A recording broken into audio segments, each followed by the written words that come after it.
Wait. So basically, yeah. So you Sonic and friends jump into the water, jump to try to lose a light speed dash to go to the first level, but it doesn't work, and he falls in the water.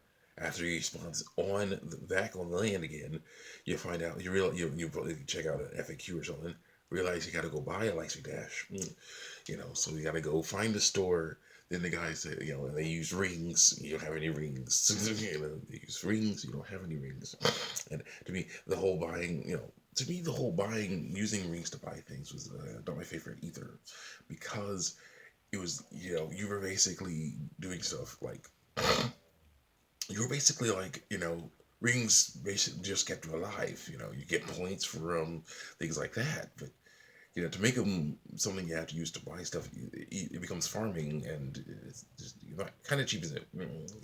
You kind of cheapen it a little bit, in some ways. But again, they wanted to have this town, the hub world in there, and they wanted some kind of money. Sonic Boom, Rise of Lyric, has money too. Has money too, but it's not rings. It's treasures you find in levels, which, in my opinion, is better. Is it tedious? Is it something you have to farm? Yes. Yes, you do. You gotta keep looking around for treasures so you can fix up those parts of town and you fix it. But still, it's treasure. Come on. It's treasure. Yes, I don't like the whole ring locking thing either, but and as I have mixed feelings about the whole issue of, getting hit and not losing all your rings, though that does make it better on the speed sections in Sonic Boom. And it makes it easier throughout the game when you guys get hit. I still, you get hit. There is the classic type of, the maybe hard mode. I would like, basically what I'm saying is, I wouldn't mind a nice hard mode in that game where it's like you get hit once, you lose all your rings. You get hit again, you die. Just a harder mode. Would be interesting. Then people won't be able to say, "Oh, it's just a kid's game." Well, they still will, but still. But a hard mode would have been interesting to see. As well. Different ideas. No abilities, just no enhancing abilities and things.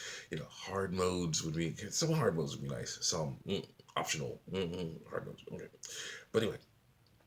So, but yeah, I think it's just weird. This is my favorite.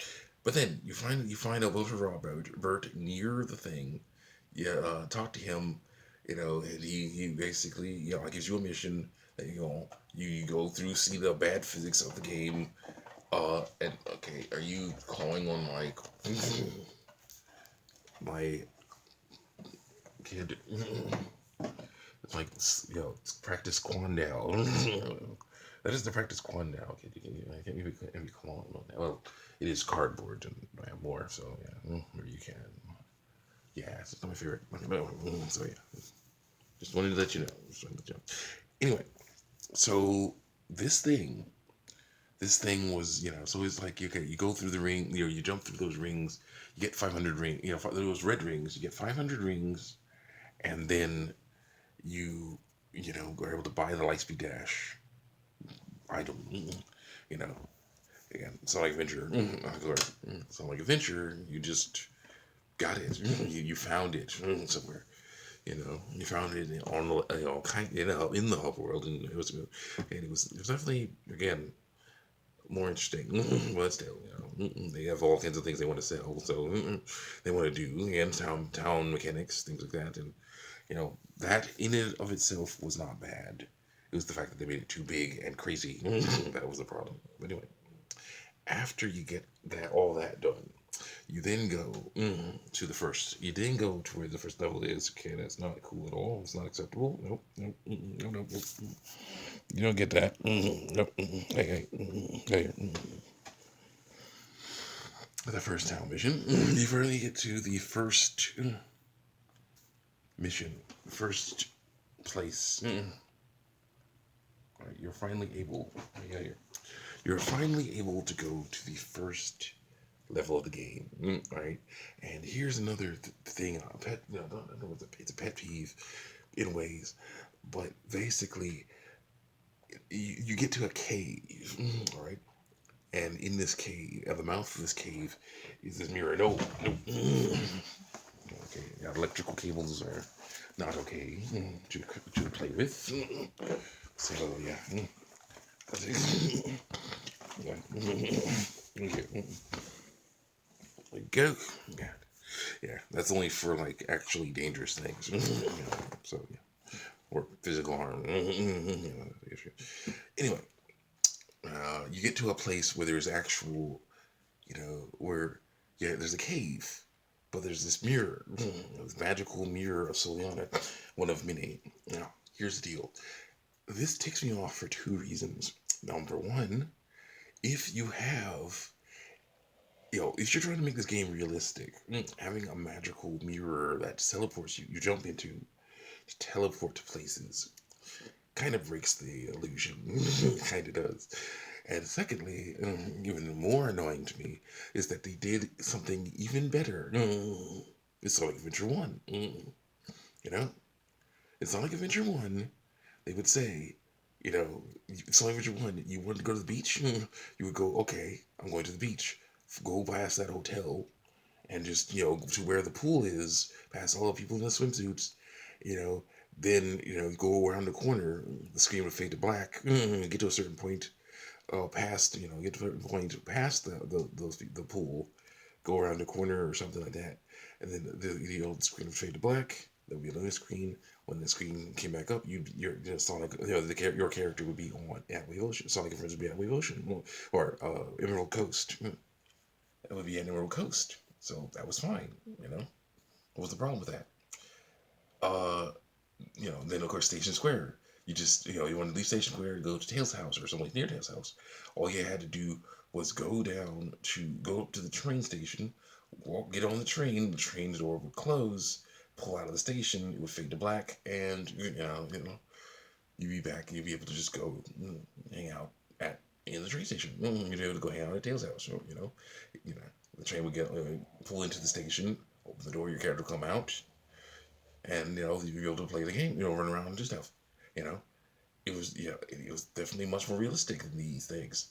Which are obvious knockoffs, rip-offs of Mario 64 paintings. Mario 64 paintings. Such blatant rip-offs that in a PokeCat Let's Play, one of his friends, Medibot, just straight up said, get into the painting. When PokeCat was trying to make one of his characters, make Sonic and friends jump into this thing. And it just ruins it. And I'm thinking, here's how it could have been done. Okay, I played first. First of all, the reason why I know how this could be done is that this could be done better. Another reason why is that I've played a game called RPG Maker on PlayStation 1. All right, it was $50 back then, if you can believe that. At Tower City GameStop. Oh yeah, Tower City GameStop, baby. And I played this. It was a pretty cool adventure. Got on off a bus, had to walk for miles, to get to another one. It was great. It was great. It was great. But anyway, there was so much cool stuff. The cool stuff in that game. But one of the most important things I learned in that game was about these things called event tiles. Now, event tiles are basically there are three kinds. There's a kind that have a person on top of them, person or other living creature on thing on top of them, and you can talk or examine these things. There is the kind with objects on top of them, and you can of course talk or examine with those things. And then of course there's the most important kind, the invisible ones. That have nothing on top of them. What you use those for is for transitioning from one place to another. Causing things to happen. So basically, what happened is they could have easily taken. Event tiles are in all kinds of games. Okay, yes, RPG Maker was a game for the PlayStation 1 that used sprites, like 2D sprites, and stuff like that. And, there was like a limited selection of characters, and it was, memory cards issues abounded where you couldn't make characters. If you try to make a character, you have to be very careful because they take out your whole memory card, so that was ridiculous. But, you could do it. But you can still do stuff. And I still learn about that stuff. And basically, here's the deal: this stuff is still going on today. What you have to do is just take a line of those tiles, invisible tiles, place them at the mouth of the cave. When Sonic and friends walk across those things, touch those things because you can set them to activate when a character touches them. And you can just be like, okay, stop the character from moving, fade to black, teleport that, load screen, load the first level, teleport the character from that cave, that map to this map. Have them maybe walk a few, steps just to give the illusion that they went into the cave and are coming out on the other side, which they did in Sonic Adventure, and then give control back to the player again. Done. You're on Wave Ocean. They could easily have done that, but they decided, it was just so weird decisions, weird ideas in this game that I didn't like. Uh, but also, but to keep it, concise. We talked about this before. To keep it concise, though, or as concise as I'm trying to make it, I'm willing to make it. Uh, you know, we have spent the last 10 or 15 minutes trying to get to the first level of this game, or a real level of this game. It's Sonic Boom: Rise of Lyric. She's in it. Okay, she's in it. Sonic Boom: Rise of Lyric. After you see that title screen with its cartoony graphics that people say aren't as good as Sonic 2006's, and hear that generic adventure music, which is definitely not as good as Sonic 2006's music, you press start. There's a cutscene where Sonic, Tails, Knuckles, and Amy are chasing after Eggman and Metal Sonic, dealing with running around, running around running around chasing Sonic, chasing Eggman, Metal Sonic, and of course there were some issues with that thing, including of course Knuckles being an idiot. Uh, After that cutscene, which actually I thought was really fun, you're playing the game, okay? Instead of say 10 minutes, it's like one, come on.